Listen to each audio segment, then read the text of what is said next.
ஏற்கனவே இருக்க ஓட்டர்ஸை ஓட்டு இல்லாமல் ஆக்கிறதுக்குரிய வேலையை தான் பார்க்குறோம்.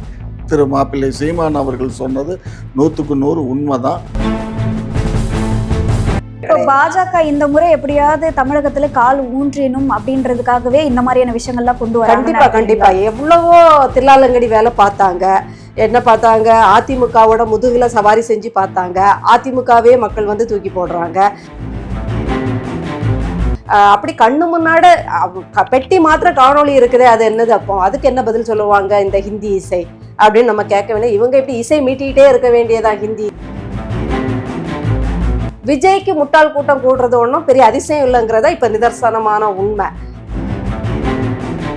நாம் தமிழர் மாதிரி இந்த ஊழல் கட்சிகளை எதிர்க்க இனிமே ஒருத்தர் வரவும் முடியாது, இல்லவும் இல்லை. வருமானம் அவர் வாழ்க்கையை ஓட்டுற அளவுக்கு அவருக்கு வருமானம் வருது, அவ்வளவுதான். வருமானம் திருமாவளவன் அவர்கள் ஆட்சிக்கு வர்றதுக்கு முன்னாடி எம்எல்ஏ எம்பி ஆகிறதுக்கு முன்னாடி அவருக்கு வருமானம் எப்படி வந்தது? அவர் என்ன கோவணத்தை கட்டிட்டு இருந்தாரா? 10 வருஷத்துக்கு முன்னாடி திமுக வந்து ஆட்சிக்கு வரல, 10 வருஷமா ஓரமா தானே கடந்தது. அப்ப உதயநிதியும் இன்பநிதி எல்லாரும் கோவணம் கட்டிட்டு தான் தெரிஞ்சாங்களா?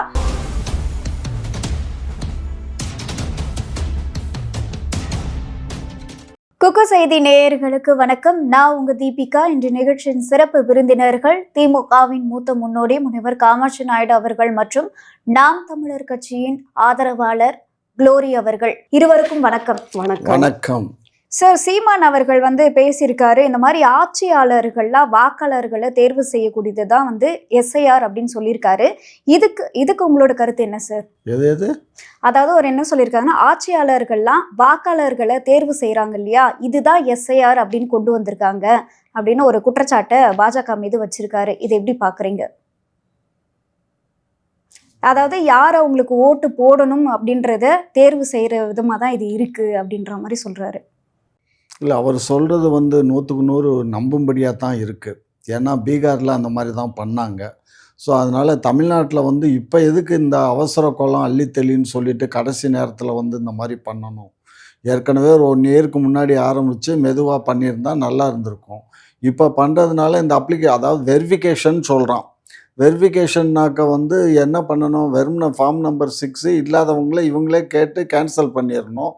அதுக்கப்புறம் புதுசாக வாக்காளர்னால் ஃபார்ம் நம்பர் 6 வாங்கி அதில் ஃபில்லப் பண்ணி வாங்கிக்கிடணும். சேஞ்ச் ஆஃப் அட்ரஸ்னாலும் அந்த ஃபார்ம் நம்பர் 6 தான்.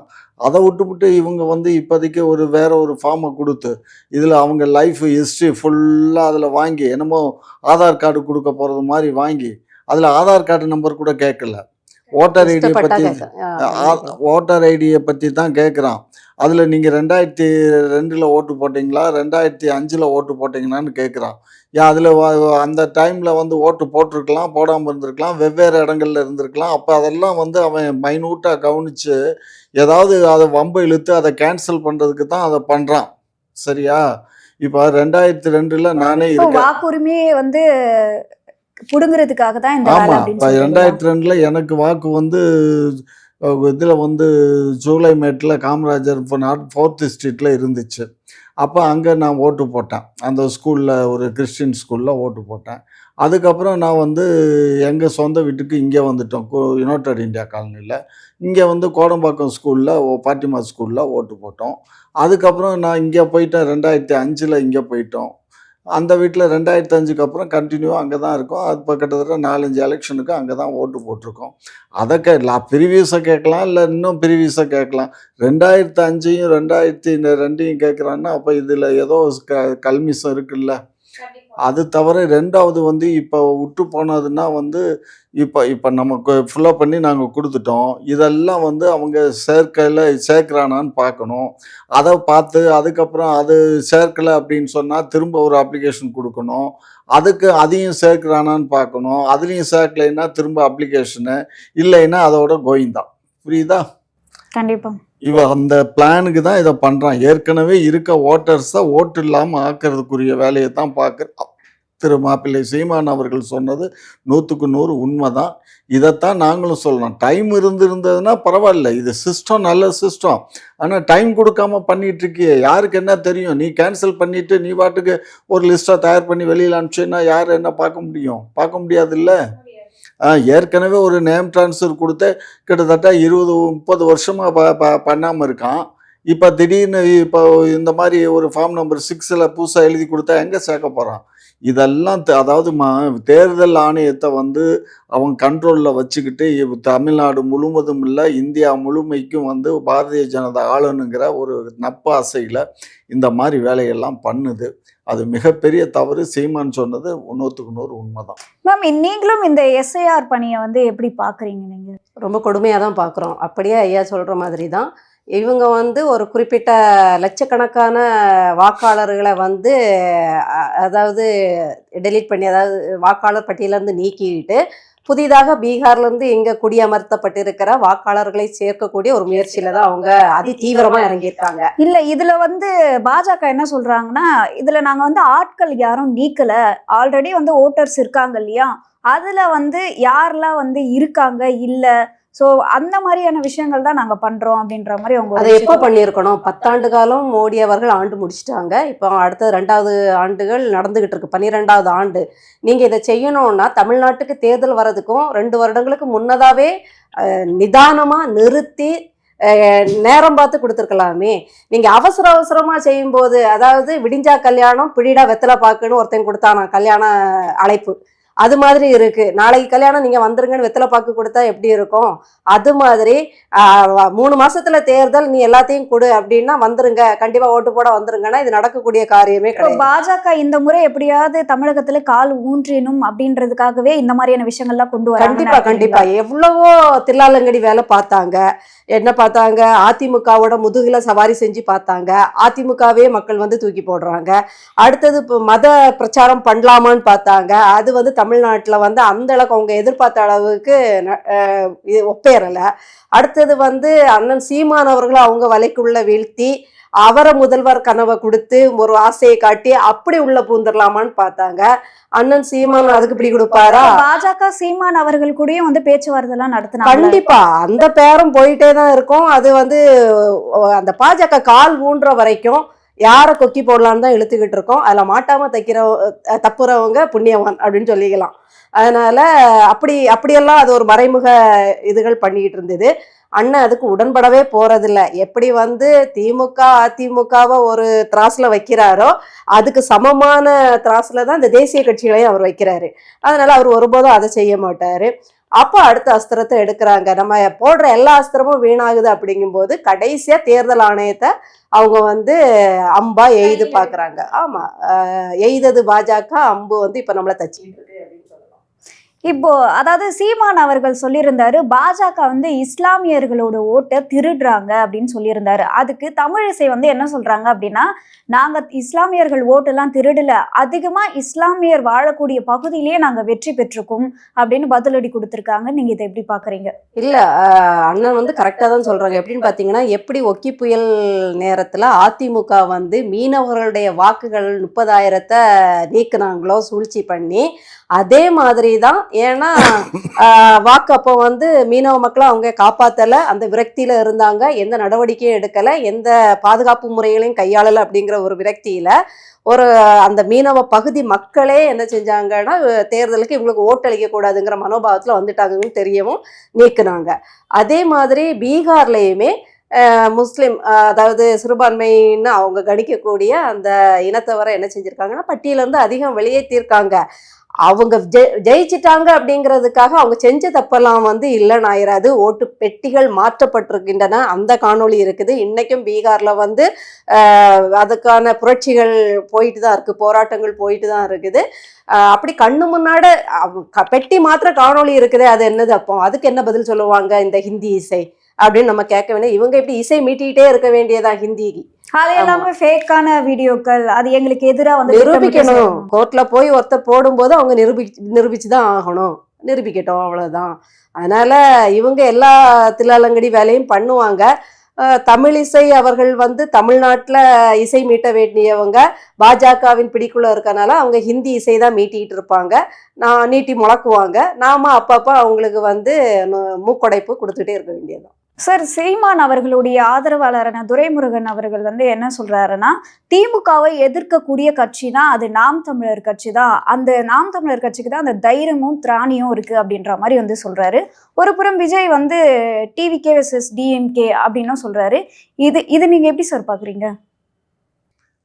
சீமான் வந்து 36 லட்சம் ஓட்டு வச்சிருக்காரு, 8.2 வச்சிருக்காரு.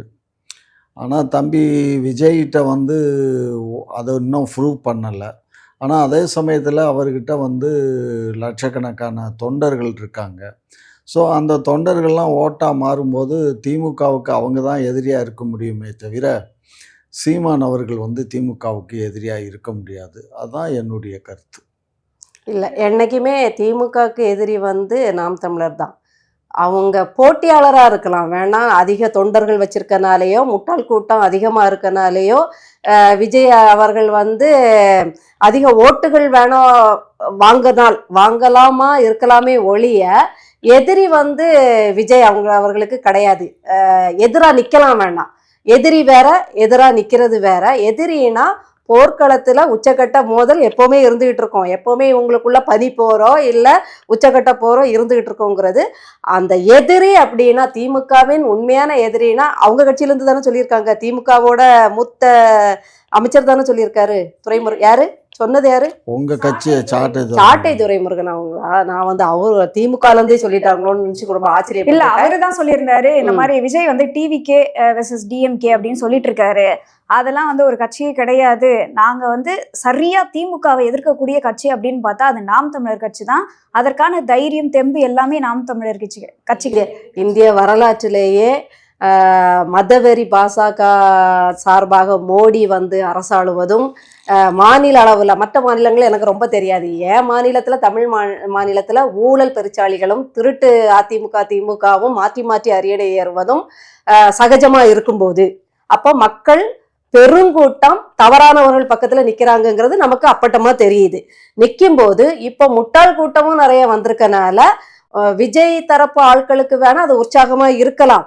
ஒருவேளை இந்த முட்டாள் கூட்டம் முன்னேறி வரவும் செய்யலாம். ஏன்னா கண்ணு முன்னாடி பினாமி சொத்துக்கள் சேர்க்கறாங்க, ஊழல் செய்யறாங்க தெரிஞ்சுமே இந்த மாநில கட்சிகளுக்கு ஓட்டு போடும் மக்கள் இருக்கும்போது விஜய்க்கு முட்டாள் கூட்டம் கூடுறது ஒன்றும் பெரிய அதிசயம் இல்லைங்கிறத இப்ப நிதர்சனமான உண்மை.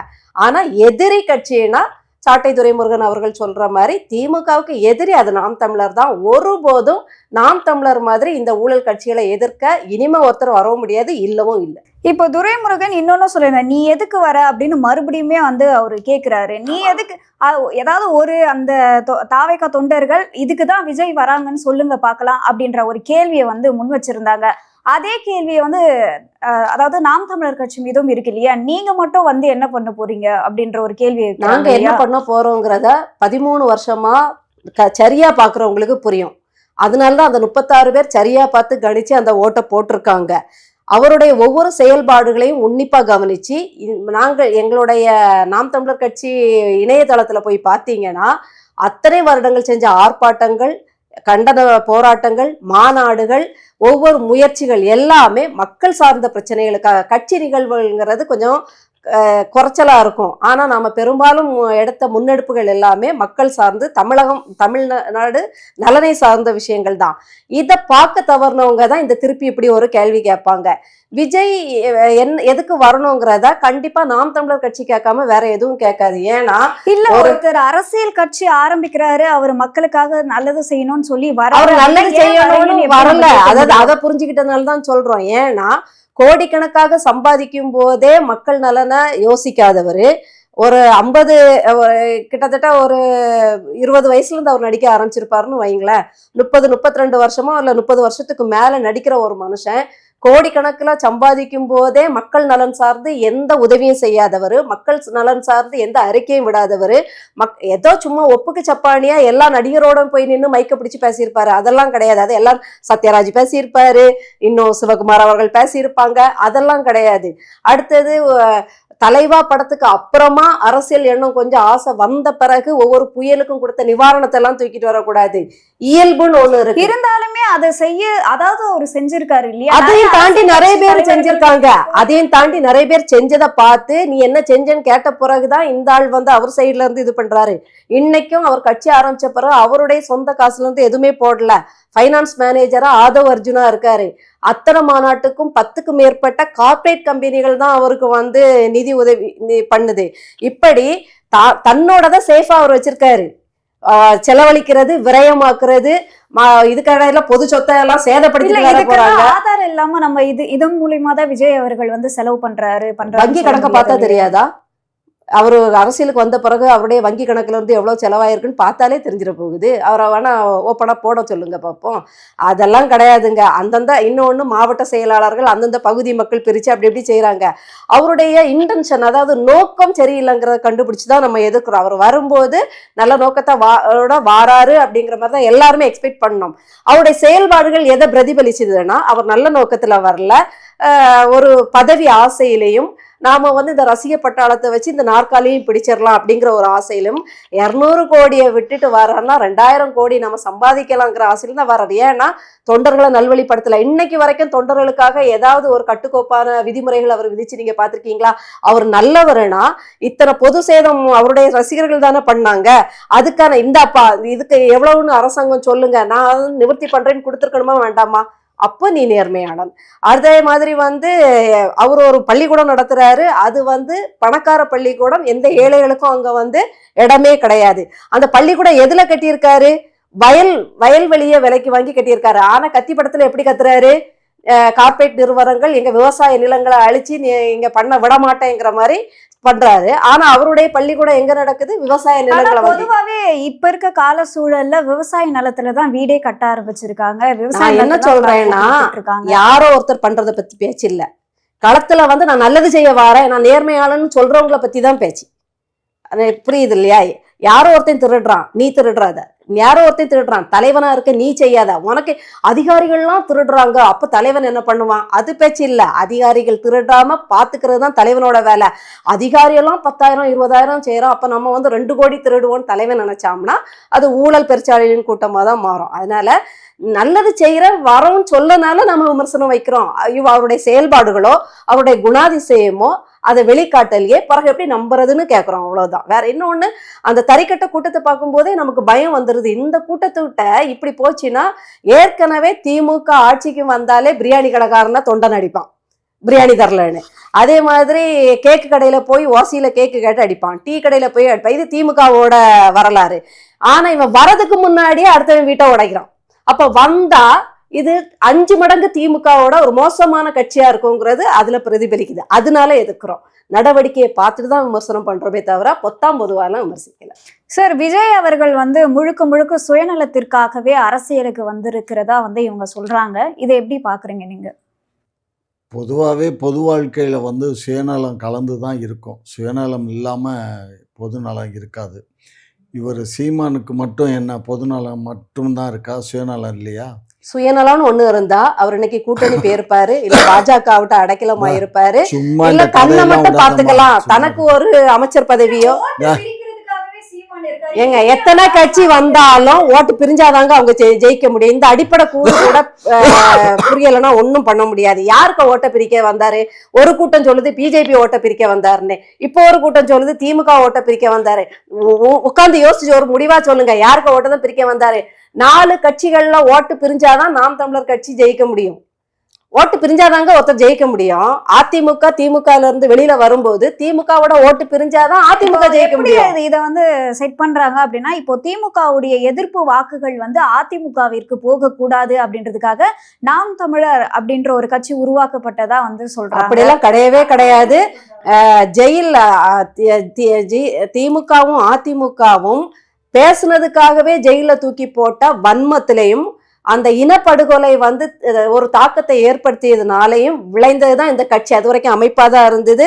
அதுக்கப்புறம் அது கட்சியாக மாற்றப்பட்டது. இனப்படுகொலையின் ரத்த அந்த ஈரத்திலும் திமுக அதிமுக நம்மள இப்படி தூக்கி பந்தாடுது. அப்ப நம்ம கட்சி ஆரம்பிச்சு அந்த அதிகார வலிமையில தானே இதை செய்யறீங்க, நீங்க தப்பா செய்யறதா நான் சரியா பண்றேன் பாருங்க, அதிகாரத்துக்கு வந்து நான் ஆரம்பிச்சதுதான் அது. இது இப்படி ஒரு பரப்புரை பண்ணிட வேண்டியது தானே. பரப்பி அதை மனசுல பதிச்சுட்டா பொய்ய வந்து நீங்க 100 தடவை 1000 தடவை சொல்லும் போது அது உண்மையாயிரும். அந்த ஒரு கருத்துல அதை பண்றாங்களே தவிர கண்டிப்பா அவருக்கு சுயநலத்துல எல்லாம் ஆரம்பிக்கல, மக்களுக்காக தமிழர்களுக்காக ஆரம்பிக்கப்பட்டதுதான் அது. நீங்க சொல்லுங்க சார், அந்த கட்சி சுயநலமா எல்லாம் பொதுநலமா? ஆமா, பொதுநலத்துல இருக்கிறதுனாலதான் கோமணத்தை கட்டிக்கிட்டு ஊர் ஊரா அலையிறாரு. சரியா? கோவணம் கட்ட வேண்டிய அவசியம் கிடையாது. அது எப்படி நீங்க சொல்லுவீங்க? ஒரு தலைவர் கோவணம் கட்டிட்டு எதுக்கு போகணும்? அவருக்கு அவரு ஒரு வருமானம் எங்க இருந்து வருமானம் வருது? வருமானம் அவர் வாழ்க்கையை ஓட்டுற அளவுக்கு அவருக்கு வருமானம் வருது, அவ்வளவுதான். வருமானம் திருமாவளவன் அவர்கள் ஆட்சிக்கு வர்றதுக்கு முன்னாடி எம்எல்ஏ எம்பி ஆகிறதுக்கு முன்னாடி அவருக்கு வருமானம் எப்படி வந்தது? அவர் என்ன கோவணத்தை கட்டிட்டு இருந்தாரா? 10 வருஷத்துக்கு முன்னாடி திமுக வந்து ஆட்சிக்கு வரல, 10 வருஷமா ஓரமா தானே கடந்தது. அப்போ உதயநிதியும் இன்பநிதி எல்லாரும் கோவணம் கட்டிட்டு தான் தெரிஞ்சாங்களா? அவங்களுக்கு எது வருமானம்? அடிச்சு வச்ச ஊழல் பணத்துல நிறுவனங்களை நடத்தி தானே ஜெகஜெயின் மூவிஸ்ல அத்தனை படங்களையும் மிரட்டி வாங்கி தானே படைச்சுக்கிட்டு இருந்தாங்க. அதுக்கு முன்னாடி இப்போ இன்னும் நிறைய கட்சிகள் இருக்குது, தேதிமுக தேமுதிக எல்லாம் இருக்கு. எல்லாமே நடிச்சு வச்சு விஜயகாந்த் சம்பாதிச்சது அப்படியே பேங்க்ல உறங்கிட்டு எல்லாம் இருக்கல. கட்சிக்காக செலவழிச்சிருப்பாங்க, இல்ல எதுக்கோ மக்கள் நலனுக்காக செலவழிச்சு, குடும்பத்துக்காக செலவழிச்சிருப்பாங்க, எவ்வளவோ இருக்கு. அதிகாரத்துக்கே வராத பிரேமலதா விஜயகாந்த் அவர்கள் எப்படி பட்டு கட்டுறாங்கன்னு நான் கேட்டா நியாயமாகுமா? அடிப்படை தேவை, அடிப்படை வசதிகளை ஒரு தலைவனுக்கு அது கூட இல்லைன்னா எப்படி? இன்னைக்கு தலைவன் கோவணம் கட்டிட்டு போனா தொண்டர்கள் பார்த்துட்டு சும்மா இருப்பாங்களா? தலைவன் மாட்டு வண்டியில போனா வீட்டுல இருக்க காரை கொடுப்பானே. அப்போ அதனால அதெல்லாம் பத்தி பேசாதீங்க, இருக்கிறதில் சிறந்தவரை தான் தேடணும். தமிழ்நாடு இந்தியால வினோபாஜின்னு ஒருத்தர் இருந்தார், கேள்விப்பட்டிருக்கீங்களா? கான் கவார்கான்னு ஒருத்தர் இருந்தார், எல்லை காந்தின்னு. இவங்கெல்லாம் வந்து நடப்பயணமாக தான் இந்தியா பூரா சுற்றி வந்தாங்க. மக்களுக்காக அவங்க தான் உண்மையான மக்களை நேசித்தாங்க, மக்களுக்காக செயல்பட்டாங்க. அது மாதிரி நாங்கள் மக்களுக்காகத்தான் வந்திருக்கோங்கிறவங்க அதை ஃபாலோ பண்ணணும். அதை விட்டு நான் வந்து 1.5 கோடி. ஆமா, இப்ப உதயநிதி வந்து டெய்லி வீட்டுக்கு வந்து மக்களுக்காக வந்தவங்க அவங்க சொல்றாங்க. பேசும்போது எதுக்கு நீ அங்க பேசுற? நாங்க மக்கள் 2 நாள் நடக்கிறாருன்னா அறிவாலயத்துக்கும் வீட்டுக்கும் நடக்கிறாரா, இல்ல தலைமை செயலத்துக்கும் வீட்டுக்கும் டெய்லி நடந்துட்டு இருக்காரா? இவங்க சொன்னவங்க காலத்துல எல்லாம் அது அன்னைக்கு நடக்கிறதுதான் வேலையே. நீங்க ஆறு கண்டுபிடிக்க முன்னாடி, மாட்டு வண்டி கண்டுபிடிக்க முன்னாடி சத்திரங்கள் வாயிலா தங்கி போய் தான் வியாபாரங்களே பண்ணப்பட்டது. நீங்க யோசிச்சு பாருங்க, இப்ப இருக்க காலகட்டத்துல இத்தனை தொகுதிகள் மாறி இருக்கு, இத்தனை தொகுதி விரிவாக்கங்கள் நடந்திருக்கு, எத்தனையோ மக்கள் தொகை பெருகிடுச்சு. ஒரு 59 வயதான ஒரு தலைவர் பேருந்துல பயணம் பண்ண முடியுமா? செல்ஃபி தான் எடுத்துக்கிட்டு இருக்கணும் பேருந்துல. இப்ப அண்ணன் சீமான் அவர்கள் பயணம் பண்ணி போக முடியுமா? போன அவர் லெக்க அடைய முடியுமா? உனக்கு லெக்க அடையணும், அதே நேரத்துல நீ வேகமாவும் போகணும்னா என்ன உத்தியை கையாளணுமோ அதை தான் கையாளுறதா. ஒரு சார்ட்டர்ட் பிளைட் பிடிச்சிட்டு போகல. உதயநிதியோட மகன் இன்பநிதி ஃபாரினுக்கு படிக்க போகும்போது மாசத்துக்கு ஒரு தடவை சாடி வந்த மாதிரி லேக்ஸ் கணக்குல செலவழிச்சிட்டு வரல. மக்கள் மாநாட்டுக்காக, தன்னுடைய கட்சி மாநாட்டுக்காக, தன்னுடைய தேர்தல் அரசியலுக்காக தான், அந்த பிரயாணத்துக்காக தான் அவர் அந்த வசதிகளை தனக்கு ஆக்கிக்கிட்டாரே தவிர வேற எதுக்கும் அவர் ஊர் சுத்தி பாக்குறதுக்கும் கொண்டாட்டம் கொண்டாடிட்டு போறதுக்கும் அவர் அதை பண்ணல. அவரை என்ன நடந்து போக சொல்லி படுக்க சொல்றீங்களா? சோறு இருந்தா தானே சித்திரம். இருந்தாலுமே இவ்வளோ வசதிகள் வந்து எப்படி எந்த ஒரு கட்சிக்காரங்க கொடுப்பாங்கங்க. கட்சிக்காரங்க அண்ணா நீங்க கட்சிக்காரங்க செய்ய மாட்டாங்களா? தான் தலைவன் கஷ்டப்படணும்னு நினைப்பாங்க. ஒரு தலைவன் வாரத்துல 4 நாள் வெளியூர் பிரயாணம் கட்சி சார்ந்து நிதி மாநாடு இது சார்ந்து வச்சிருக்காரு. அப்போ வந்து கார்ல போயிட்டு வர முடியும்னா அடுத்த கட்டத்துக்கு எப்படி போவாரு? நீங்க இங்க இருந்து கன்னியாகுமரி வரைக்கும் வாரத்துல 2 நாள் போயிட்டு வந்துருவீங்களா? காரே இருந்தாலும் வருடத்துக்கு ஒரு தடவை கார்ல போறதுக்கே நமக்கு அவ்வளவு வசதியா இருக்குது. 2 நாள் உட்காந்து எழும்பி படுத்து எழும்புனாதான் அடுத்து ஊரையே சுத்த முடியுது. அப்படி இருக்கும்போது தமிழ்நாடு முழுக்க தேர்தல் சுற்றுப்பயணம் எப்படி வந்து அவர் வந்து பேருந்துலையும் ட்ரெயின்லயும் போக முடியும்? ட்ரெயின்ல போக முடியுமா? நீங்க சொல்லுங்க. யதார்த்தமா பேசணும். அப்போ யதார்த்தத்துக்கு மிஞ்சி பேசக்கூடாது. அவர் சொகுசா பண்றாரா, அவரோட சுயநலத்துக்காக பண்றாரா, ஊரை சுத்தி குடும்பத்தோட சுற்றுலா போயிட்டு இருக்காரானா கேளுங்க, அப்ப நாங்க கொஞ்சம் வாயை பொத்திட்டு ஆமாங்க அப்படின்னு இருக்கோம். அவர் போறது முழுக்க முழுக்க தேர்தல் பயணம், தேர்தல் பரப்புரை, தேர்தல் மாநாடு. அப்ப அதுக்கான வசதி வாய்ப்புகளை அவருக்கு கொடுக்கப்படும், அவ்வளவுதான். குக்க செய்தி நேயர்களுக்கு மிக்க நன்றி. கிட்டத்தட்ட 60,000 சப்ஸ்கிரைபர் தாண்டி போயிட்டு இருக்கும். இதே போல தொடர்ந்து உங்களுடைய ஆதரவை அளிக்கவும். அது மட்டும் இல்லாம லைக் பண்ணுங்க, ஷேர் பண்ணுங்க, சப்ஸ்கிரைப் பண்ணுங்க.